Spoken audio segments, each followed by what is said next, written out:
So one kill in League of Legends is worth about 1,250 gold. Stay tuned to find out how we get that number. So when we're talking about how much gold is one kill in League of Legends worth, there's three things to consider. Thing number one is obviously going to be how much gold you get to pocket from a kill. And we know that a kill gives you a base gold value of 300. Right? This is not taking into considerations shutdowns that might exist. We're going to use the gold value of 300, but if there's shutdowns, you can add that to the equation as well. And we also know that assisted kills are actually worth more gold than solo kills, with the assisting player gaining an additional 150 gold. So the second thing to consider is how much experience you get from a kill. Now, we're talking about gold, so why are we mentioning experience? Well, let me give you an example. Let's say there's two players, right? They both have the same amount of items. Both players have 2 items. One player has 10,000 gold in the bank. Which player is stronger at that moment? So obviously the answer is they're equal strength, right? 10,000 gold in the bank means nothing. The point of League of Legends is not to gather gold, it's to gather enough power to beat the enemy and destroy their nexus. So gold in and of itself is not a goal. Gold gives you stats, and stats give you power. Same goes for experience, right? Experience gives you level ups, and level ups give you power, and power lets you win the game. So we can use the values of power to convert the experience into gold value. And if we look at the table, we can see that a longsword costs 350 gold and it gives you 10 attack damage. So if we divide those two numbers, we get that 1 attack damage is worth about, or exactly, 35 gold, right? Now we know that you get certain stats, and we know how much stats you roughly get from a level up, so we can convert that extra experience into gold and add it up. So now, having that in mind, a kill is going to give us about 42 to 990 experience based on the level. Like, obviously when you're higher level and you get a kill on higher level players, you're going to get higher experience. But if we convert this into this experience into gold, we get a kill gold value between 375 and 550. This is the base 300 gold increased for the additional experience converted into gold. Also, experience values vary based on the time of the game. If we look at this table, leveling up experience is going to be lower on lower levels than it is going to be on higher levels. Therefore, you're going to require less experience to level up, to hit that threshold and gain those additional stats. So the gold value per experience is going to be higher at lower levels. These are the exact numbers down here, and we can see that on level 1, gold value per experience is actually going to be 1.8, roughly 1.8. So what this means is that 1 experience point is going to be worth 1.8 gold. While as in the late game, we can see that 1 experience point is going to be worth 0.28 gold. So it's not really going to be impactful in the late game. And now the third thing that we need to consider is the opportunity cost of death. So when a player dies, I know this is going to be extremely mind-blowing, but they cannot CS or soak experience. I know I couldn't believe it when I first heard it, but I tested it out and it's absolutely true. So the question now is, how much are you going to miss when you're dead? And the answer to that is going to be about 1 to 2.5 waves are going to be missed depending on the time of the game.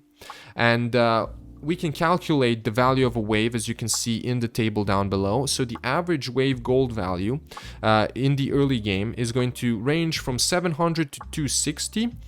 In the mid game, it's going to go from 280 to 250, and in the late game, it's going to go from 300 to 200. So this incredibly high number in the early game is going to be because of that really high experience gold value that we've mentioned previously. In the early game, XP is incredibly important. And with these numbers, we can calculate the opportunity cost of death, as you can see in the second table here. We can see that the highest opportunity cost of death is going to be in the early game, where we're gonna lose 831 gold value, and it's gonna be the lowest in mid game, where we're gonna lose only 472. And now if we add all of these numbers up, all of the 3 pillars that we've mentioned, we get a solo kill gold value difference, which is going to be about 1,250 gold at its highest, which is level 16 or level 1. And if this thing is assisted, it's going to slightly increase, as you can see. So now that we've mentioned all of that, there's certain things, additional considerations, if you will. Stuff like abilities and summoner spells. For instance, here we have Scion's passive. You can imagine if you kill a Scion, he can still farm a wave with his passive, and he can come back to lane and not miss as much as, for instance, a champion that doesn't have Scion's passive, right? Things like teleport serve the same purpose. You can get to lane really quickly and not miss a lot. Things like additional abilities like Twisted Fate's ultimate, or let's say even say Garen's Q, which let him run to lane faster, are also going to make deaths a lot less impactful. Also, in this calculation that we've mentioned in this video, we're only using hardly or things that are solid, like things that we can really easily quantify and guarantee, which is experience and gold. A kill can bring you additional things which are not guaranteed, stuff like taking plates, taking objectives like dragons, barons, heralds. It can give you certain tempo plays where you can push turrets down. It also gives you ability levels, like experience gives you ability levels, which are very hard to quantify because certain abilities have different cooldown reductions, different damage increases and stuff like that. Map control, obviously. You can imagine if you kill the enemy jungler, your jungler is going to potentially be able to gank while the enemy jungler is going to be respawning, so your team is going to have a lot more map control in this situation, right? Or you can use the time to go place some wards or something like that. Experience and gold do not give power until you cross a certain threshold. What does this mean? Obviously, gold in your inventory, like we've mentioned in our example, doesn't mean anything, right? Gold is only important when you convert it into power, which is buying an item. So you need a certain amount of gold in order to buy that item. Experience is the same. So experience doesn't give you any benefits until you hit that level up. When you hit that level up, you get your ability point, you get your stats. This is when experience converts into power, and this is when experience becomes meaningful, right? So gathering XP without level up will not make you stronger, right? You need to hit that level up, or hit that level advantage, if you will. And to end things off, we're going to talk about how you can use this information to improve your game. Like, obviously, some of you probably already have certain ideas, but let me give you certain examples. One rule is that experience is king in the early game. So if you die in the early game, try not to miss waves. Missing waves will absolutely destroy your game. It will put you behind super far, and it's gonna let the opponent snowball, right? Same goes for kills. If you get a kill, try to push the wave into the enemy turret. They're gonna lose experience. That is going to be the majority of their loss, pretty much. Because if you remember, on level 1, experience gold value goes to 1.8, right? Which is a lot. And secondly, soaking experience without CS gives you the majority of the benefits. This is for certain specific early game situations. So let's say you're very low HP, and there's going to be 2 or 3 waves that are going to crash into your turret. If you play safe, you're going to survive, but you're going to miss about 90 or 80% of the CS, right? So should you go back, or should you stay? Well, the answer is obviously going to be you should stay in the early game and try to get as much CS as you can. I don't know, 10%, 15%, 20%. But you should soak that XP, because if you go back and you miss all of that XP, you're going to be behind way too much. The best time to die is probably going to be in the mid game, and the reason for this is that in the early game, if you die, you're going to fall behind quite a bit because you're going to miss the experience and the experience gold value. And in the late game, the problem is that the death timers are so high that you can almost guarantee that your death is going to lead to objectives being taken, for instance, Baron, Dragon, turrets, and so on and so forth. So probably you should obviously never die, but the best time to die is probably going to be in the mid game. And to end things off, we have an example that's given by the original thread creator on Reddit. where we are faced with a situation where we're being pushed into our wave while our jungler is being invaded.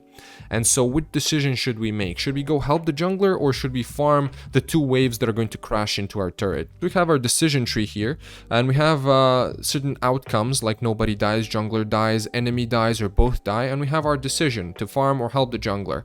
And we can see that if nobody dies and we decide to farm, we're going to be up 2 waves. If nobody dies and we help the jungler, we're going to be on 0 wave value. If the jungler dies and we decide to farm, we're only going to be down 0.4 waves worth of value.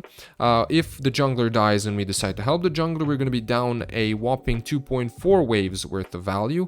If the enemy dies and we farm, so our jungler actually managed to kill the invading jungler, we're going to be up 4.4 waves worth of value.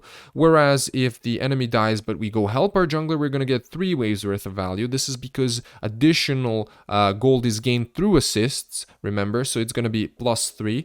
And if both die and we decide to farm, nothing's gonna happen. And if both the junglers die and we decide to help the jungler, we're gonna be up 0.6 waves worth of value because of that additional wonderful assist gold. Now, this example at the end has been just a rough calculation. There is a lot more factors to consider, like we've previously mentioned, like objectives, dragons, barons, heralds, even blue buffs, red buffs, potential ganks that are gonna come from the jungler dying, right? All of these things need to be taken into consideration. We cannot just use strictly wave and gold values to make decisions, but this is a very good starting position to make your decisions. This is a good way to start thinking about things, and then later you can additionally add these tempo factors, right? These really important factors. So I thought this was a really cool thread. Again, if you want to see the whole Reddit thread, you can find it in the description down below. I hope you enjoyed this video. Leave a like and a subscribe. If you're interested in following my journey, I'm currently doing a climb from bronze to masters. I am not a smurf. I am a completely new player, so there's a lot of stuff like this where we're learning and improving and trying to get better at the game. Currently, I'm ranked platinum 3 at this time, I think. And we're working on climbing, and I would appreciate if you would stop by and say hi. Thank you for watching, and I'll see you in the next one. Bye bye.